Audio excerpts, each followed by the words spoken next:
Good morning, beloveds, and welcome to the Unitarian Universalist Congregation of Princeton, where in our open and welcoming community we live our message of hope, love, justice, and joy. We extend a special welcome to our visitors this morning. We're glad you're here and invite you to stop by our welcome table after worship in Robinson Lounge if you haven't had a chance to do so we can answer your questions, make sure you receive information about all the things that we are doing here. Again, welcome all to our congregation. It is good to be together. We also invite you to look through your order of service and happenings to know about all the things that are going on. We have one announcement this morning. For those of you who may be interested in leading or assisting in our children and youth ministry this coming year and want to learn more about those opportunities, I'll be hosting an information session after service at noon over in the John Murray Room. And we'll also have a Zoom info session on Tuesday evening at 7 p.m. Those links are going out via email. If you've already signed up to lead or assist in the coming year, please save the date for September 13th. That's our annual orientation and training. And now, we center ourselves into a time of shared worship and reflection. There's a brand new talk, but it's not very clear that people from good homes are talking this year fashion. You shout it out while you're dancing, "Oh mama, I'm just having fun on the stage in my heels. It's where I belong." Don't go for second best, baby. Put yourself to the test. Express yourself. You are beautiful in every single way. Look into the mirror at yourself. Don't you like you? 'Cause we like you. You don't have to try so hard. You don't have to give it all away. Perfection is a disease of a nation. We shine the light on what's ever worst. We try to fix something, but you can't fix what you can't see. It's the soul that needs the surgery. There's something deep inside. There's something else we've got to be. We just hope you understand. It doesn't matter if you love him or capital H-I-M. We're on the right track. We were born this way, baby. We don't want to sit still and look pretty. We want to make the world a better place. So take a look at ourselves and make a change, because sometimes the clothes do not make the man. We want to see your true colors. That's why we love you. Don't be afraid to let them show. Our true colors are beautiful, like a rainbow, no matter what they say. We are beautiful in every single way. Words can't bring us down. They won't bring us down today. They won't bring us down today. So do anything you want to do, but honey, don't step on our blue suede shoes. We light our chalice this morning in the spirit of joy and gratitude with thanks to these wise words sung by Christina Aguilera, Beyonce, David Bowie, Kobe Calais, Daya, Lady Gaga, Michael Jackson, Cyndi Lauper, can tell when I was born, Madonna, George Michael, Elvis Presley, and Chappell Roan.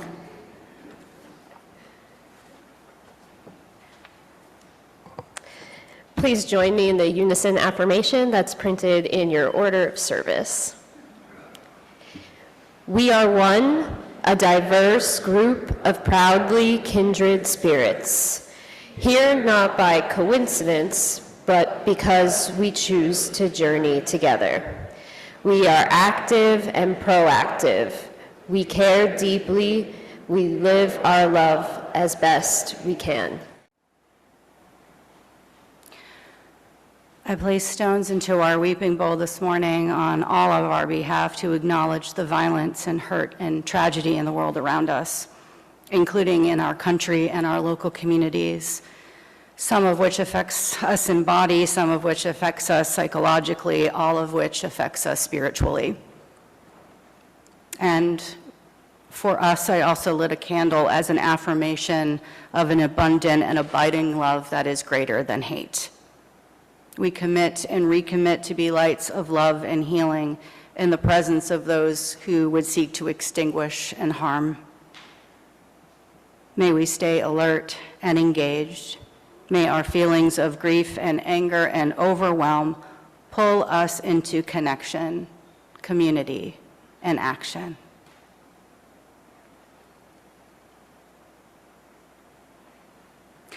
Our prayer, called Pray, is by Teresa Novak. Pray with me now, if you will. I think we need to pray. Pray with me now, not out to some great intervener, a handsome stranger coming to the rescue. You don't have to barter your soul, your mind, your free and restless spirit. Pray with me now. We need to pray loudly sometimes, giving voice with word or gesture to the urgent fires within our hearts, screaming out, "Why this? How long?" Screaming out for help, for courage. Outrage rumbles through our veins and the pulse of our prayer is ragged. Pray with me now, if you will. I think we need to pray. We need to pray softly sometimes. Our silent bodies held still, a quiet hope rising to the wind, blowing about the world in wonder. Pray with me now. Pray silently or out loud.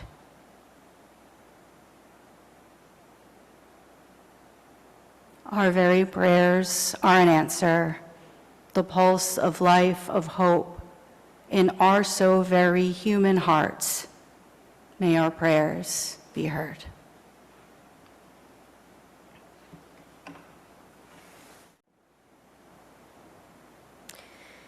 Okay, I want to start my reflection today with a photo. Hope this is a good idea. So I hope you can see it on the screen. That's my freshman yearbook photo from 2007. You can learn a lot about the culture of the early to mid-aughts just by looking at this photo, but if you weren't so lucky to be a teenager in 2007, I'll sort of catch you up here. So there's one thing, okay, so the dramatic side part, that's very 2007. The layered skin-tight shirts, that's a cami underneath, and then like this cool, whatever, you can see it. The heart-shaped necklace, that's like really chunky, and it's got this like faux leather, like thick band, and there's really big statement hoops, which you can't see because I actually don't have this photo, my mother does, so I had to scan my old like high school ID, but there's big hoops there. And I can only imagine that underneath the photo is these like low-rise skinny jeans and like maybe Uggs, but they were knockoff Uggs because I didn't have real Uggs. So that's 2007. But what you can't see in this photo is how much effort I was putting in 2007 to the art of fitting in. So there's some telltale signs, though. A couple of hours before this photo was taken, I was in my bedroom with a blazing hot straight iron, making sure that all of my bouncy curls were completely pinned straight, which they're not, because it's impossible to do. And I did this because it felt crazy to walk into a hallway with these unruly, sort of frizzy curls when everybody else had this silky pin straight hair. I painfully shaped my once thick and bushy eyebrows into pencil-thin lines so that no one would know about the unibrow I was so ashamed of. I never once had contacts. I've never owned contacts, so I was basically stumbling around the hallways because I couldn't see, but I really didn't want to be called four-eyed freak, so I didn't wear my glasses ever. When I was at home, though, the facade would begin to fade, and I would shed my Tiger Beat-inspired clothes like a spent chrysalis. I would often wear my brother's t-shirts because I liked their boxiness, and it was always hard to find that kind of fit in the girls section. I wanted to wear brighter colors, but I didn't really feel like I could wear brighter colors at school. I didn't want to attract attention to myself. So by the next day, I would reverse the metamorphosis, and I would wrap myself tightly back into that chrysalis. For bullies, what you wore put a target on your back, and it was a lot easier to just try to fit in. Then the next photo I have is from my sophomore year. And when I pulled these two photos out, my wife said to me, "Why do you look so different in these two photos?" And I cannot fully explain why, but between freshman and sophomore year, I had decided that I had had enough of trying to fit in. So I got myself a bold new haircut. I made glasses a part of my identity for life. You will never see me without them. And I began filling my wardrobe with more colorful, but also, hello? Hello? Should I just project? Okay. Testing? Yeah. So I also put more colorful, but also more gender-neutral clothing into my wardrobe. I was still straightening my hair, but I did try to grow my eyebrows out a little bit. I had yet to understand the foundational aspects of my identity, but it's clear to me now when I look back at these photos that my time trying to fit in was a physical manifestation of the inner confusion that I was feeling at that time. That in the decision to dress the way I did freshman year, to blend in, to be a wallflower, and to not be seen, revealed a larger truth about how I viewed myself, as inherently not worthy of self-love or belonging. And while I still had many, many years of learning and acceptance to go, at least by 2008, I understood that there was some sort of misalignment between my inner and outer worlds, and I was inching closer towards a convergence point that would begin to bring the two together. True harmony happened for me when I figured out how to reconcile what I felt on the inside and how I chose to express it outwardly.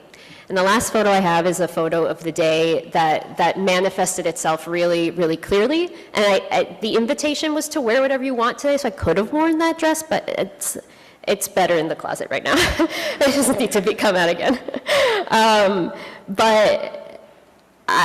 When I look at the photo that you see, I see the complex and endlessly intricate constellation of my life and my personality.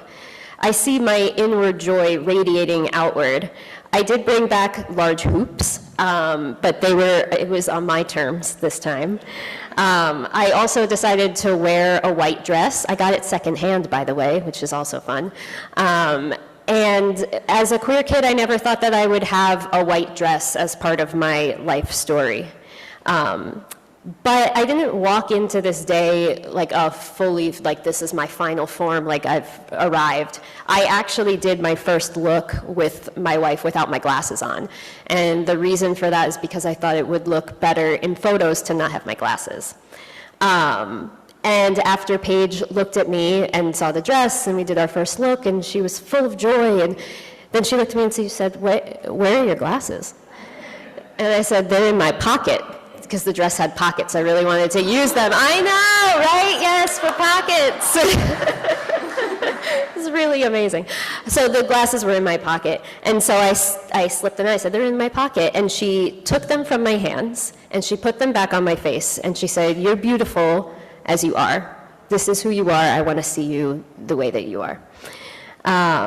So leaning in and being comfortable in your skin and personal style is a lifelong challenge. It doesn't end necessarily, but we're always inching closer to bringing those two worlds together.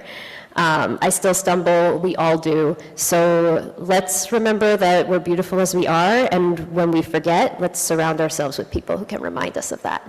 Thank you. Our reading this morning, In the Struggle, Singing, Shining, by Victoria Safford.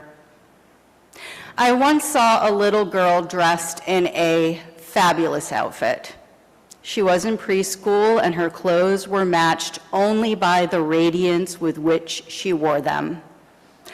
A dress tie-dyed in bright orange, hot pink, and electric yellow, with socks to match, pink suede sandals, and on her knee as she revealed to me demurely by lifting the hem of her skirt, a Band-Aid in the brightest bright blue. We were out of purple ones, she explained with mild regret. The child was shining, shining. I admired her dress and her joie de vivre, and she said, well, I wanted to wear my favorite outfit because we were having church today, and, in case I somehow failed to guess it, this is my favorite outfit.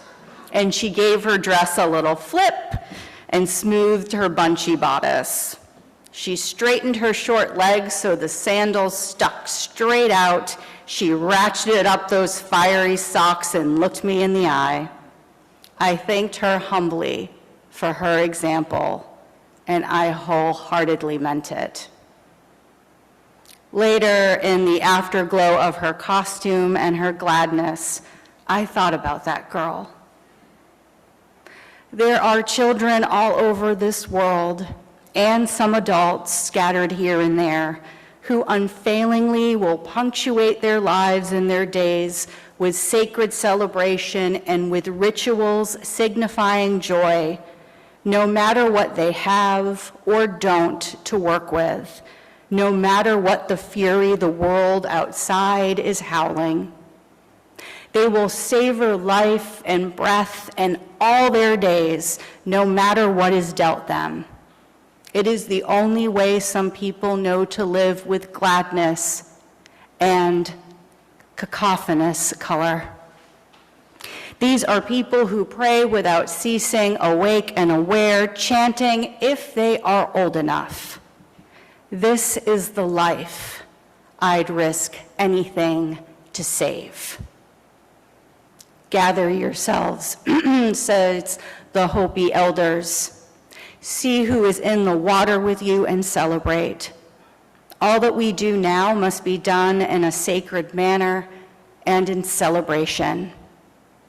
There are things in this life that are so beautiful, so lovely, so simple, extraordinary, ordinary blessings that the only response sometimes is thankfulness.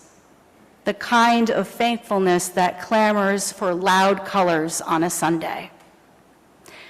Choose your clothing with defiance, with attitude, with joie de vivre, and with intention. Every action is a sacrament, every move a symbol, every color is a song. This is a day we'd risk anything to save.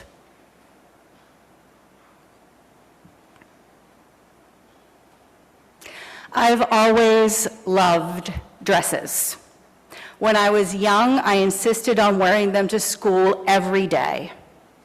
In the frigid temperatures of the Massachusetts winter, my mother insisted I wear pants under them. It was the early 80s. So I showed up to first grade in plaid pleats, Peter Pan collars, lacy frills and flounces, and corduroy pants. I did not start a trend. This example notwithstanding, clothing and expression has always been of importance in my maternal family line, and it's one I heartily embrace. Annual events and holidays and special occasions always require just the right outfit. I have core memories of shopping trips for some of these outfits from my childhood, getting lost in the huge discount warehouse where we shopped before the start of the new school year in elementary school, where I imagine some of the aforementioned corduroy pants and flouncy dresses were purchased. The pumped up music at the local mall, where we found the outfit for my first formal school dance in 9th grade, a ruffled, shiny purple taffeta number with matching bolero jacket. Oh yeah, I should have brought that picture. the bright lights of the department store where we picked out my first interview pantsuit as I was graduating from college. I wonder what feels of significance when you look back on some of these maybe similar life milestones. What were you wearing? Who was with you? How did you feel? I remember from these things not only the clothings and where we shopped, but also the friends we had with us, because we almost always went to that discount warehouse with our neighbors, sharing fun and fuel, because it took a while to get there. Those deeper conversations between my mom and I on those car rides to and from the mall. Bonding that happened between mother and daughter, and sometimes 3 generations with my grandmother, her mother, also with us too. And the feeling of joy and likely some nervousness and discovery, as each of those memories I recalled were thresholds. On the cusp of a new school year, going into adolescence, starting out on my own as a young adult, seeking out a great fit, as the kids say it today, to express who I was at the time of that threshold. It was about the journey of self-discovery, not about purchasing clothing in and of themselves. And it's honoring journeys of creativity and discovery why I and fellow fans appreciate the television show Project Runway. Are there any fans here? Anyone that watched the show? There's a few Project Runway fans. And I would say many of us admire the creativity expressed through a very diverse group of designers from all over the world, of all ages, who we get to know through what they turn out on the runway year after year. Their artistry has helped me appreciate design influences from cultures beyond the Eurocentric gaze fashion of which the United States and beyond has traditionally been influenced. And the show over its years has embraced inclusivity of body shapes and sizes and gender neutral or non-conforming design as well. From the show, ideas of how fashion is defined expands from multiple points of view of the designers and the pieces that they create. I admire their work as walking art with distinct points of view. Pieces people can wear and ideally feel confident and authentic within. It's the creative process that the show documents that perhaps we each might relate to. As human beings, each of us are always creating, whether that be some form of art in any of its mediums, including handicrafts, building a comfortable nest maybe for ourselves in our home, how we design that. It could be a project for work or school, and yes, it can be discovering and amplifying our identities and communicating them through what we choose to wear. We might find parallels in the design process used in Project Runway to the journey of living life. So in each weekly episode, the designers are given a challenge. And I always think, wouldn't it be nice, like on TV, if we were presented our challenges just week by week? But like the designers, in time we find inspiration, or maybe even if it's just a kernel of insight that helps us to meet the situation before us. We sketch out the best we can how we wish to move forward. We try to find the materials and resources that will allow our inspirations and our ideas to be expressed. Sometimes we find exactly what we need. Sometimes we can't find the fabric we wanted, or we get it back to our workrooms and find it's harder to manipulate than we realized. Sometimes we have an excess of materials and we need to decide what is best left on the workroom floor. Inevitably, with some challenges, we get distracted or frustrated. We might lose faith in ourselves, or our visions change. We change. Our emotions shift. We might hit overwhelm, and then we find we are running out of time. And this is the moment we might recall a useful phrase that Project Runway co-host and its show mentor for 16 of its 21 years, Tim Gunn, would say, "Make it work." Gunn started to use this phrase, "make it work," with his students when he taught at Parsons the New School of Design in New York City. Gunn says, "I find that students who struggle with an assignment are inclined to abandon the struggle and begin again. And this practice unnerves me because it's like playing roulette with one's work. What assurance do you have that the next spin of the wheel will be successful?" Important learning occurs when the struggle is examined and analyzed and diagnosed, and a prescription, and I would say at least for that time, is offered. Ergo, make it work. He has also said there are many ways you can establish your own path. Make it work is not just about what is happening in the workroom. It is about life. Taking the existing conditions, the things we have available to us, and rallying them to ascend to a place of success. Sometimes we do make it work, and what we send down the runway of our life is amazing. As it walks, it flows beautifully, the colors swirled, the details and the embellishments are just enough, but not too much, unless you are unapologetically extra and want them to be too much.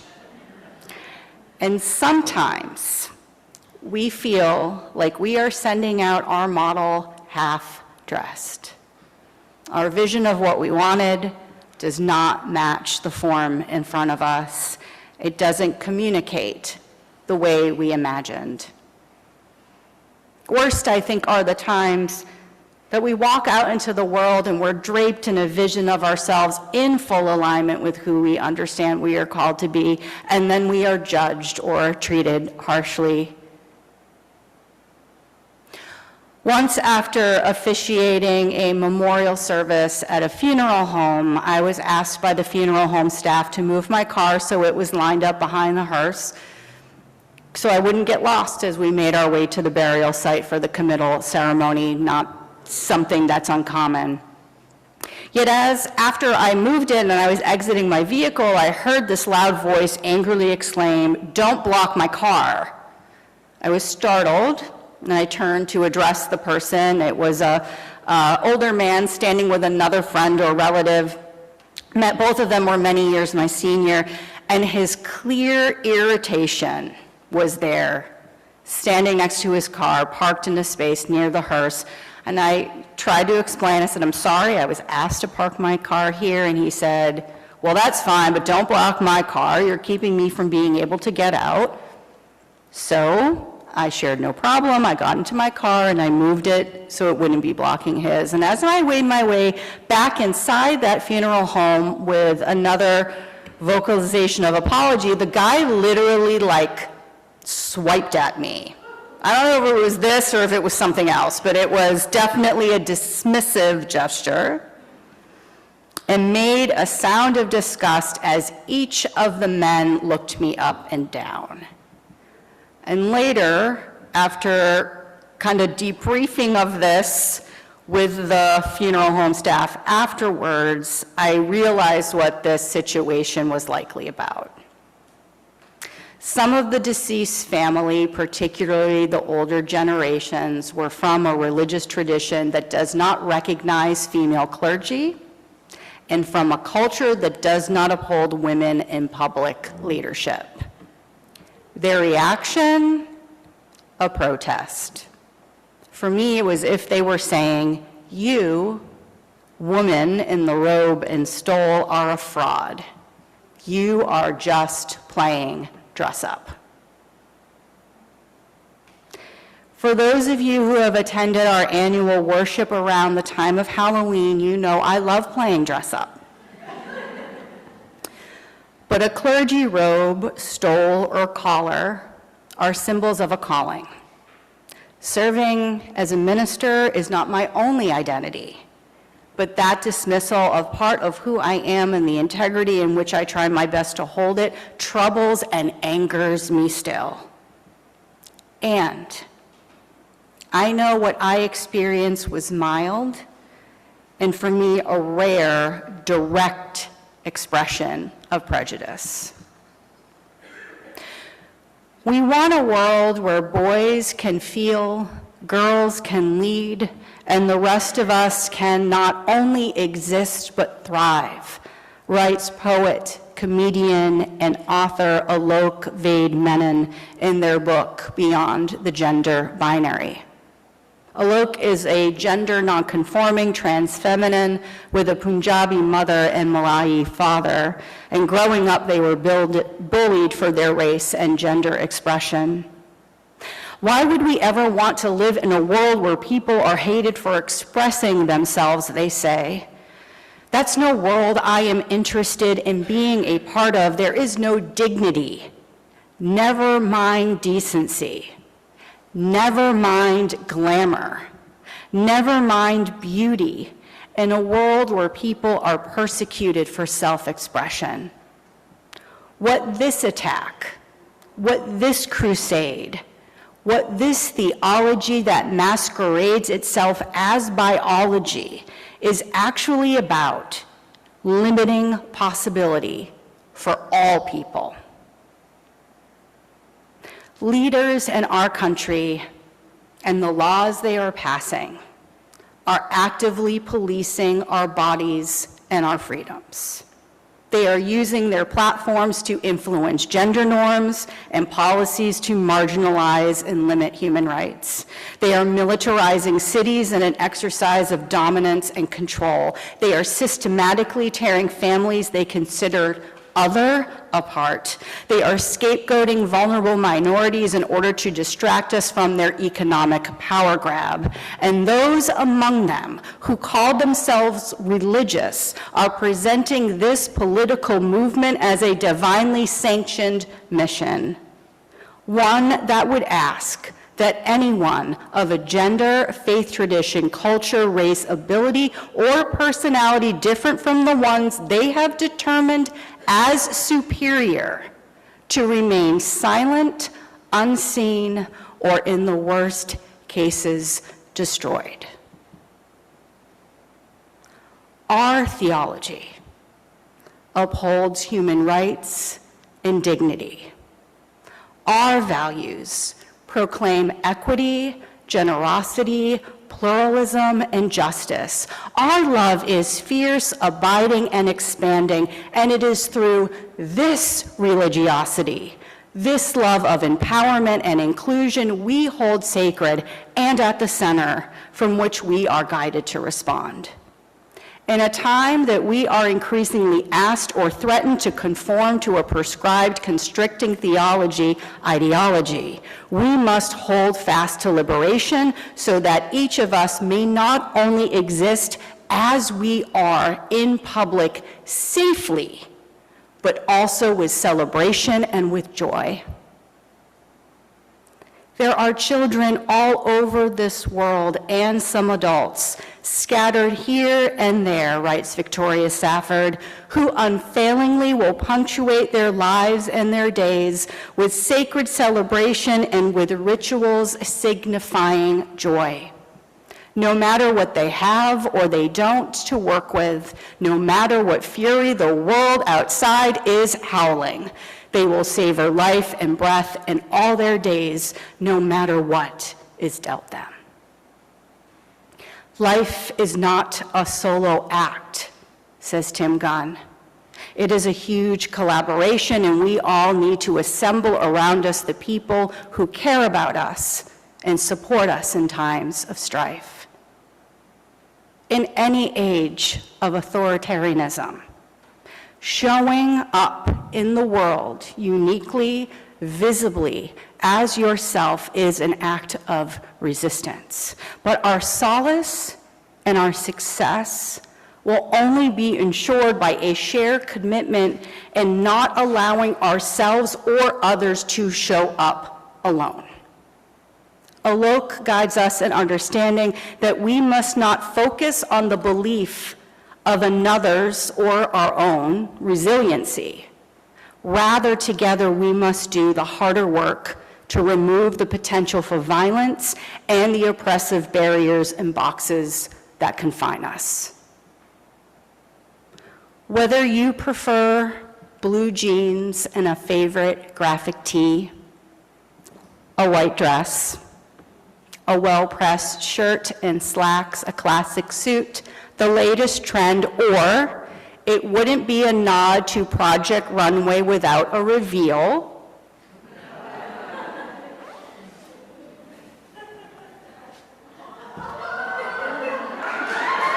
a plethora of tulle.